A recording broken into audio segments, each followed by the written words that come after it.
Alors dans cette vidéo, nous allons voir comment utiliser des formules et des fonctions.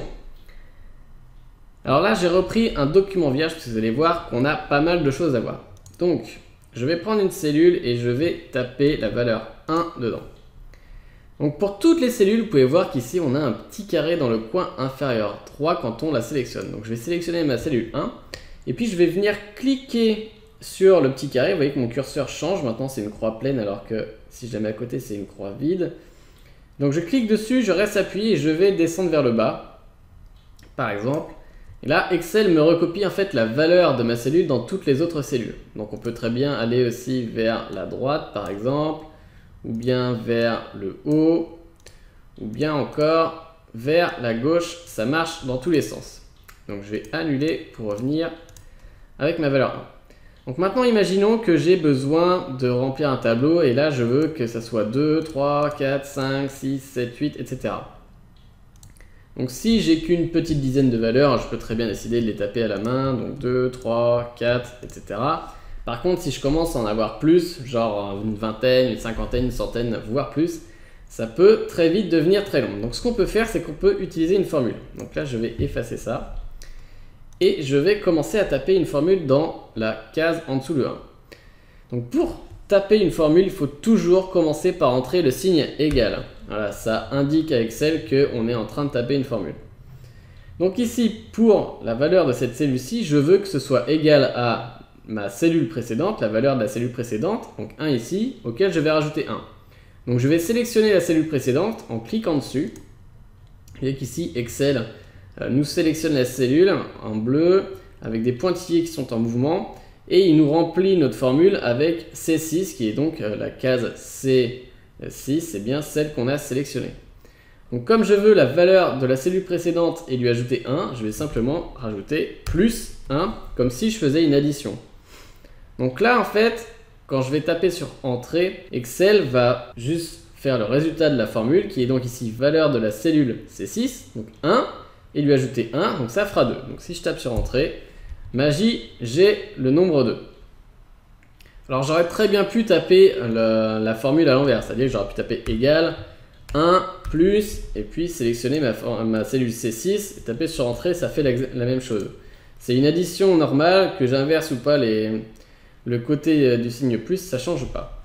Donc je vais, pour l'exemple, faire annuler, on va garder C6 plus 1. Alors maintenant, vous me direz, c'est bien beau ce que tu nous as fait, mais en quoi ça nous avance? Eh bien justement, on va utiliser le petit carré qu'on a vu juste avant, et puis on va faire la même chose, on va aller vers le bas, et magie, Excel a adapté la formule pour les autres cellules qu'on a répliquées. Donc là, on peut voir que j'ai ma formule qui est C6 plus 1 pour cette cellule-ci, et si je prends la cellule suivante, vous voyez que c'est C7 plus 1. Donc en fait, la valeur de cette cellule est égale à la valeur de la cellule précédente, donc ça va être celle-ci où on a la valeur 2 plus 1, ça fait bien 3. Et puis il a adapté comme ça à chaque fois, il a ajouté 1 à chaque fois à la cellule, enfin dans notre formule, pour qu'on ait les valeurs suivantes. Donc ça c'était le premier exemple, donc ça marche, les formules vous pouvez utiliser l'addition, multiplication, division, soustraction, il n'y a pas de souci. Maintenant, imaginons que j'ai ma colonne de base ici, donc de 1 à 16, et puis à côté, je veux multiplier par 100. Donc je veux connaître le résultat de toutes ces valeurs, et puis je veux voir le résultat par 100 ici. Donc ce qu'on va faire, c'est qu'on va utiliser encore une formule, donc je vais taper égal, donc ça va être la valeur de cette cellule-ci, donc toujours C6, et puis je vais faire multiplier cette fois-ci par 100. Donc je tape étoile 100. Donc pour les multiplications, faites bien attention. Autant pour la division, la soustraction et l'addition, il n'y a pas trop de problème, mais pour la multiplication, il faut utiliser le signe étoile. Il ne faut pas utiliser le X. D'accord ? Excel ne reconnaît que le signe étoile pour la multiplication. Si vous utilisez la lettre X, il ne va pas comprendre et vous aurez une erreur. Donc ici, je vais taper Entrée. Et j'ai donc bien mon résultat. 1 fois 100, ça fait bien 100. Et ici, je peux encore faire la même chose avec mon petit carré. Donc je vais descendre jusqu'à la case 16. Et mes résultats seront mis à jour. C'est-à-dire que là, il m'a pris C7, donc la cellule suivante, fois 100. Et ainsi de suite jusqu'en bas. Donc vous voyez, comme ça, on peut calculer des résultats très rapidement. Donc ça, c'était le premier exemple. Maintenant, on va prendre un exemple un peu plus concret. Imaginons que j'ai besoin de savoir combien je vais faire de marge nette sur des produits que je vais vendre. Donc je vais faire un petit tableau ici. Je vais taper produit 1 pour l'exemple. Donc là, je ne vais pas m'embêter, je vais reprendre mon petit carré, puis je vais descendre, puis je vais créer 5 produits. Vous voyez qu'Excel, c'est aussi reconnaître les valeurs. Donc là, il m'a directement créé produit 2, 3, 4 et 5. Donc c'est très pratique. Ensuite, je vais mettre prix d'achat hors taxe. Je vais agrandir un peu ma colonne. Ensuite, je vais mettre prix de vente, toute taxe comprise, TTC. Voilà. Ensuite, je vais mettre prix de vente hors taxe.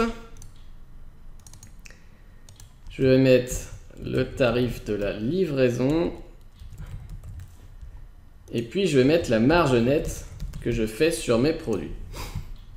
Donc là, j'ai mon tableau, donc on va commencer à le remplir. Donc je vais mettre un certain nombre de prix d'achat au hasard, et puis je vais adapter les prix de vente en conséquence. Donc là, je vais mettre par exemple 15,65.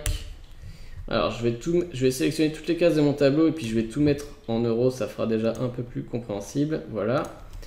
Ensuite, je vais mettre 23,87 par exemple, 10,02 €, 9,86 € et 26,78 €. Voilà, donc là j'ai créé des prix d'achat virtuels, je les ai inventés évidemment. Et ici je vais mettre le tarif auquel je veux vendre mon produit, donc mon tarif toute taxe comprise. Donc là par exemple on va mettre 29,90 €, ici on va peut-être mettre un peu plus cher, 34,90 €. Là je vais mettre 19,90 €, ici 17,90 €. Et là, je vais peut-être mettre une grosse marge, allez, 59,90 €. Donc ça, c'est mon prix de vente, toute taxe comprise, que je vais proposer à mes acheteurs. Donc ici, on a le prix de vente hors taxe. Donc quand on fait un prix de vente, normalement, on vend du hors taxe et après, on rajoute la TVA. Donc on rajoute 20% au prix. Parce que la TVA, en France, c'est 20%. Donc mon prix de vente hors taxe, ça va être mon prix de vente, toute taxe comprise, divisé par 1,2. Donc je vais enlever les 20% de la TVA. Donc là, je vais utiliser une formule. Donc je vais taper égal. Je vais sélectionner mon prix de vente, toute taxe comprise. Et puis je vais faire diviser, donc slash, par 1,2 pour enlever les 20% de TVA. Donc ça, c'est la formule pour récupérer le prix de vente hors taxe. Je tape sur entrée. Et donc là, j'ai mon prix de vente hors taxe. Donc je peux évidemment utiliser mon petit carré en bas, voilà, pour faire la même chose pour les autres. Ah, j'ai oublié une ligne. Ici, donc là, j'ai, voilà, en une formule et puis en un clic. Bon, là, j'ai fait 2 clics parce que j'ai raté, mais vous voyez que j'ai calculé très rapidement les prix de vente hors taxe à partir du prix de vente toute taxe comprise. Donc ici, je vais mettre une livraison unique parce que j'ai pas envie de m'embêter avec plusieurs livraisons. Donc je vais mettre 9,90 et puis je vais mettre la même chose pour les autres. Voilà. Et ensuite vient le calcul de la marge nette. Donc ça veut dire combien on va faire de profit sur chaque vente. Donc quand on est une entreprise, il faut bien comprendre que la TVA, nous, on la récupère pas en fait. On se contente de la faire payer à l'acheteur, mais après il faut la rendre à l'État. Il faut la rendre à la France. Donc pour nous, ça compte pas dans le profit. Donc ça va pas compter dans la marge nette. Donc il faudra ne pas en tenir compte. Donc ce qu'on va faire, c'est que ma marge nette, c'est égal à ma livraison, puisque la livraison, on ne met pas la TVA dessus, donc c'est vraiment de la marge nette. Donc ensuite, je vais mettre plus pour ajouter la différence entre mon prix de vente hors taxe, donc le tarif auquel je vais vendre mon produit, moins le tarif auquel je l'ai acheté. Donc ça va être mon profit net sur mon produit. Donc je vais sélectionner mon prix de vente, ensuite je vais taper moins, le tiret, moins mon prix d'achat. Donc là j'ai la formule, donc j'aurais pu commencer par faire l'inverse, mais c'est pas grave. Donc j'ai ma livraison, donc c'est K6, plus la différence entre mon prix de vente ici et mon prix d'achat ici. Donc si je tape sur entrée, vous voyez que là pour ce produit que j'achète 15 € et que je vends 29,90 toute taxe comprise, je me fais une marge de 19,17 avec la livraison évidemment, sinon ça ferait un peu moins. Donc là de la même manière, je vais venir utiliser mon petit carré et puis je vais descendre pour faire le calcul sur mes autres produits de manière assez rapide. Donc Donc là, vous avez vu que c'est très pratique d'utiliser les formules, ça vous fait gagner un temps fou, vous n'avez pas besoin de retaper les mêmes formules dans chaque case, vous pouvez juste utiliser le petit carré pour affecter les mêmes formules et les adapter aux cellules suivantes. Donc ça, c'était les formules avec les bases arithmétiques, donc plus, moins, diviser et multiplication. Maintenant, on va voir un exemple de fonction. Je ne vais pas vous en expliquer 10 000 parce qu'il y a au moins plusieurs centaines de fonctions possibles dans Excel. Donc on va en voir qu'une seule, enfin on va en voir 5. Donc ici, je vais rajouter une colonne. Donc je vais faire insérer les colonnes et puis je vais mettre le stock. Donc ça va être le nombre de produits que j'ai en stock. Donc ici par exemple je vais mettre 10 000. Ici je vais mettre 8 000. Là je vais mettre un nombre fantaisiste, je vais mettre 7692. Ici je vais mettre 2988. Et là je vais mettre 5000. Donc imaginons que j'ai besoin de connaître mon total de stock. Donc combien de produits en tout j'ai dans mon magasin. Donc là, je vais venir sélectionner mes cellules de stock et je vais venir sur formule, somme automatique, d'accord, ajouter un calcul rapide à votre feuille de calcul telle qu'une somme ou une moyenne. Et là, je vais pouvoir sélectionner entre plusieurs fonctions. Donc je vais prendre la somme puisque je vais ajouter toutes ces valeurs. Et quand je vais cliquer dessus, Excel va m'ajouter dans le résultat de la cellule en dessous le total du stock. Donc normalement c'est bien égal à 33 680. Alors ce que je peux faire, c'est que je peux déplacer cette somme sur une autre cellule, puisque là je vais être collé à mon tableau. Par exemple, je vais la déplacer en dessous. Et vous voyez qu'en fait, quand j'ai déplacé, la valeur de ma formule ici, dans la barre de formule, elle n'a pas changé. Quand je fais annuler, vous voyez que j'ai toujours somme H6, H10. Donc je vais la déplacer ici et je vais mettre peut-être total stock. Voilà, pour qu'on comprenne mieux. Alors concrètement, qu'est-ce qu'a fait Excel? C'est qu'il a utilisé la fonction somme sur les cases des cellules H6 à H10. Alors je vais effacer mon résultat et puis on va le retaper. Donc pour faire une somme de valeurs, on va venir taper égal, ensuite on va taper somme, voilà. Ensuite il faut taper une parenthèse puisque ça va être les paramètres de notre fonction. Donc là il faut que je sélectionne toutes ces valeurs là, donc je vais venir sélectionner la première, je reste cliqué et puis je descends. Et vous voyez que Excel, au lieu de se mettre H6, H7, H8, H9, H10, il met H6, 2 points, H10. Donc les 2 points, ça veut dire jusqu'à. Donc là, ça va être de la cellule H6 jusqu'à la cellule H10. Et ensuite, soit on peut taper sur Entrée, ou soit on ferme la parenthèse. Si on tape sur Entrée, ça marche aussi, puisque Excel va fermer automatiquement la parenthèse. Et vous tapez sur Entrée, et Excel va faire le calcul de la somme des cellules qu'on a sélectionnées. Donc en fait, Excel a plein de fonctions. Donc là, je vais vous en montrer 5. Donc ici, sous somme automatique, donc je vais resélectionner mes 5 cellules. Vous avez vu qu'on avait plusieurs formules. Donc on avait la somme pour additionner toutes les valeurs. On a la moyenne. Donc là, on va faire la moyenne des valeurs. Donc si je clique sur moyenne, vous voyez qu'on a 6736. Ça doit être la moyenne des 5 valeurs qu'on a ici. Et vous voyez que la formule, c'est plus somme, maintenant c'est moyenne en majuscule. Donc je vais revenir sélectionner, je vais annuler d'abord, voilà. Ensuite, on a NB, donc là ça va compter le nombre de valeurs qu'on a sélectionné ici. Donc logiquement, j'ai sélectionné 5 valeurs, donc il va mettre le résultat 5 ici. Et la formule, ça va être NB pour nombre, c'est un raccourci de nombre. Ensuite, on va avoir max. Donc là, c'est pour récupérer la valeur maximale de toutes les cellules que j'ai sélectionnées.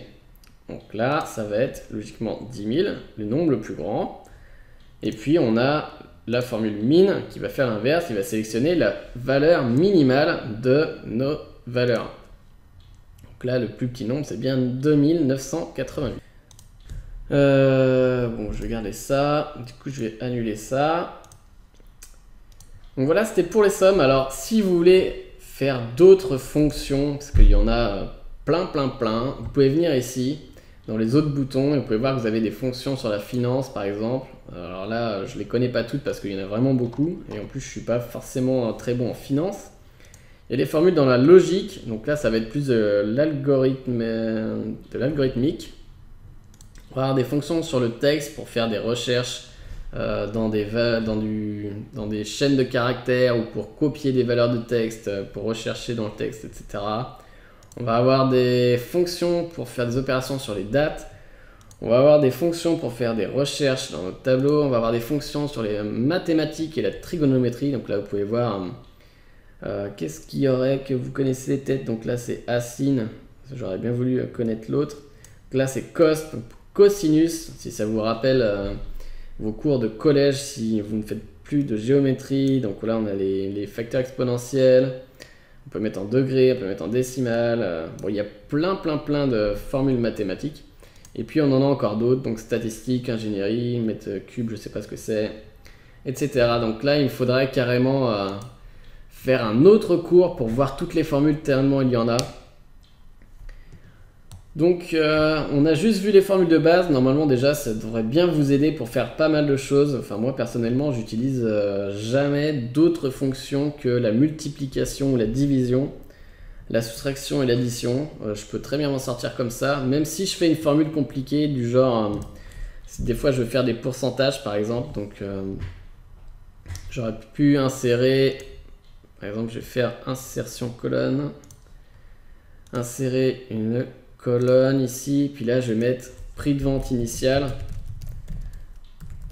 pour indiquer la réduction qu'on fait. Donc là par exemple j'aurais pu mettre 34,90. Donc là c'est les soldes, en fait je voulais vendre au début, je vendais au début à 34,90 et puis maintenant je vends à 29,90. Donc là je vais vendre à 44,90 à la base, ici peut-être à 24,90, ici à 22,90 et là à 79,90. Donc ici peut-être que je veux mettre une colonne réduction pour afficher les pourcentages de réduction que j'accorde à mes clients. Donc pour calculer la réduction, je vais prendre mon prix de vente TTC et puis je vais le diviser par mon prix de vente initial ici. Je vais taper sur entrée. Donc là on voit que c'est 85% à peu près. Donc en fait c'est pas vraiment la vraie réduction puisque nous on veut le reste. En fait on veut que ça soit 15 la réduction, 15%. Donc ce qu'il faut faire c'est je vais venir éditer ma formule et je vais taper 1 moins. Là, je peux mettre en parenthèse si je suis pas sûr, quand je connais pas trop les priorités de division par rapport à addition, par exemple. Donc là, normalement, j'ai bien 14,3%. Donc je vais venir faire exactement la même chose pour le reste. Et puis, je vais mettre en forme, je vais mettre en pourcentage. Voilà, donc là, j'ai mes pourcentages de réduction. Donc là, j'accorde 14%, ici 22%, etc. Et que je vais pouvoir afficher à mes clients pour bien leur faire comprendre que c'est les soldes. Donc, on a une dernière chose à voir, c'est une petite astuce sur les tableaux. Si jamais vous voulez faire des calculs sur plusieurs valeurs, donc là je vais reprendre un tableau normal, donc je vais prendre 1, là je vais taper égal ma cellule plus 1, voilà, et je vais mettre allez, jusqu'à 6, et ici je vais mettre 2, là je vais mettre 5, là je vais mettre 10. Ici, je vais faire un tableau très rapide pour multiplier ces valeurs-là, ici, par ces valeurs-là. Donc là, ici, le résultat, ça devrait être 1 fois 2, donc logiquement 2. Ici, ça va être 1 fois 5. Ici, ça va être 2 fois 5. Et ici, ça va être 3 fois 10, par exemple.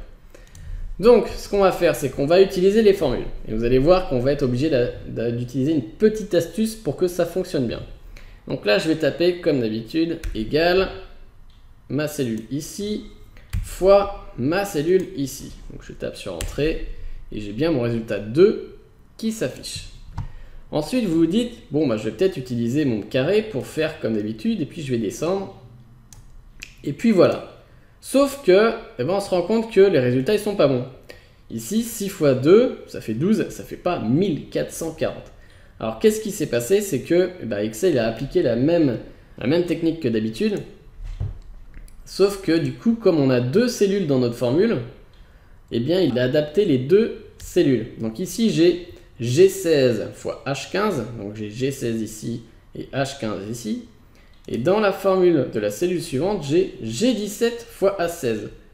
Donc mes deux cellules ont été modifiées. Donc là, je suis passé à G17 ici. Donc c'est bien ce qu'on veut. Mais par contre, je voulais garder H15 et je voulais pas H16. Donc là, on a un petit problème. Donc pour changer ça, on va revenir dans la première case.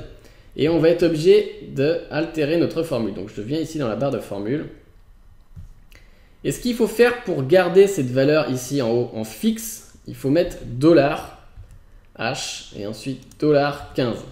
Donc là, on indique à Excel que cette valeur-là, on ne veut pas la mettre à jour dans les prochaines cellules. Donc là, quand je clique sur Entrée, j'ai exactement le même résultat, donc c'est toujours 2. Par contre, si je viens reprendre mon petit carré et remettre à jour mes cellules, là, j'ai le bon résultat. Vous voyez que si je viens sur cette cellule-ci, là j'étais à G16 fois H15 et ici je suis à G17 fois H15. Donc le $H15 n'a pas bougé. Alors maintenant, vu qu'on a vu ça, on va se dire que pour la colonne d'après, on va faire pareil et puis on va prendre notre petit carré et puis on va venir ici. Sauf que là, même chantier, on a 1 x 5 ça fait pas 4 et 1 x 10 ça fait pas 8. Normalement, je vais avoir 5 et 10 ici. Alors ce qui se passe, c'est que on a eu un petit problème. C'est-à-dire que là, on a gardé, vous voyez qu'ici j'ai gardé H15, donc notre tête de colonne, sauf que nous on voulait I15 maintenant. Et puis il a mis H16, donc il a pris la valeur celle-ci, alors que nous on voulait garder celle-ci. Donc là en fait on va être obligé de modifier notre formule encore une fois pour reprendre les bonnes valeurs. Donc du coup je vais aller éditer ma formule. Donc là je veux pas cette case-ci, je veux cette case-là, donc G au lieu de H. Donc je vais remplacer mon H par un G. Et puis ensuite je veux plus H15, donc cette cellule-là, mais je veux I15. Donc je vais remplacer le H par un I, taper sur Entrée, et là, bizarrement, j'ai les bonnes valeurs. Sauf que, bizarrement, même si là j'ai la bonne valeur, vous allez voir qu'après on n'aura pas la bonne. Donc là je vais venir utiliser mon petit carré, et si je vérifie 6 fois 5, ça fait bien 30, donc j'ai les bons résultats. Donc là vous allez vous dire que on a la bonne formule et que je vais pouvoir utiliser mon carré, donc je vais faire la même chose. Et effectivement, assez bizarrement, j'ai les mêmes résultats. Mais vous allez vous rendre compte que la formule est quand même fausse. Alors là, par exemple, si je mets un autre nombre, je vais mettre 12. Vous voyez que vos nombres ici, ils n'ont pas du tout bougé. Parce que la formule, elle n'est pas bonne. Donc ici, on a encore H15. Donc on reprend encore cette cellule-ci. Donc c'est toujours pas la bonne. Nous, ce qu'on veut, c'est J15. Donc déjà, je vais modifier mon H15 par J15 dans mes dollars. Voilà. Donc là, j'ai 1 fois 12 égale 60. Donc c'est toujours pas ça. Puisque j'ai utilisé ma colonne I16. Donc la colonne I16, c'est ici. Donc en fait, j'ai pris cette valeur-ci que j'ai multipliée par 12. Donc on va modifier notre I. Et on va la remplacer ici par la colonne G. Voilà. Et donc, je recommence. Et là, j'ai les bonnes valeurs. Donc, c'était juste pour vous montrer une technique. En fait, quand vous faites un tableau comme ça, vous avez juste à remodifier à chaque fois les formules dans la première case, sur la première ligne, pour chaque colonne. Et ensuite, vous pouvez utiliser le petit carré pour descendre pour le reste de vos lignes. C'est quand même plus rapide que de se modifier toutes les formules à chaque fois, comme ça. Donc là, évidemment, j'ai encore pas un grand tableau, mais si je décide de l'agrandir, par exemple, je peux très bien décider de faire ça, voire même encore ça. Et puis là, je vais faire pareil. Donc là, je peux prendre du coup, maintenant que j'ai les bonnes formules, je peux très bien venir ici et puis décider de mettre, sélectionner mon carré. Et là, logiquement, je vais avoir les bonnes formules jusqu'au bout, les bons résultats jusqu'au bout. Donc si je tape 20 x 5, ça fait bien 100. Et 20 x 12, ça fait bien 240. Donc là, j'ai les bons résultats avec les bonnes formules. Donc si jamais je veux mettre une autre multiplication, donc par exemple 20 ici, je vais je vais répliquer ma formule, ou sinon je peux la taper directement. Et puis je vais juste l'adapter. Donc là, je vais remplacer mon H par un G. Donc j'enlève, en fait, je décrémente de 1 au niveau des lettres, et là je vais rajouter 1, donc après J c'est K. Donc voilà, j'ai mon bon résultat, 1 fois 20, 20, et puis je descends pour avoir tout le reste. Et voilà, c'est quand même assez rapide d'avoir tous les résultats d'un tableau de cette formule-là, en utilisant bien sûr l'astuce avec les dollars pour garder en fait une valeur fixe sur les valeurs des colonnes. Donc voilà, c'est à peu près tout ce que j'avais à dire pour les formules. Donc rappelez-vous bien d'utiliser le signe égal avant toute formule que vous allez utiliser. Vous pouvez utiliser les signes mathématiques.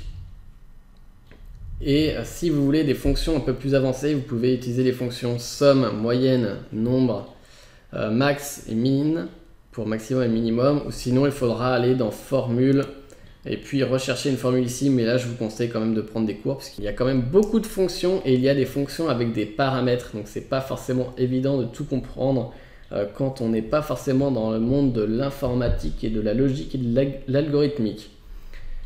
Donc voilà, on se retrouve dans la prochaine vidéo.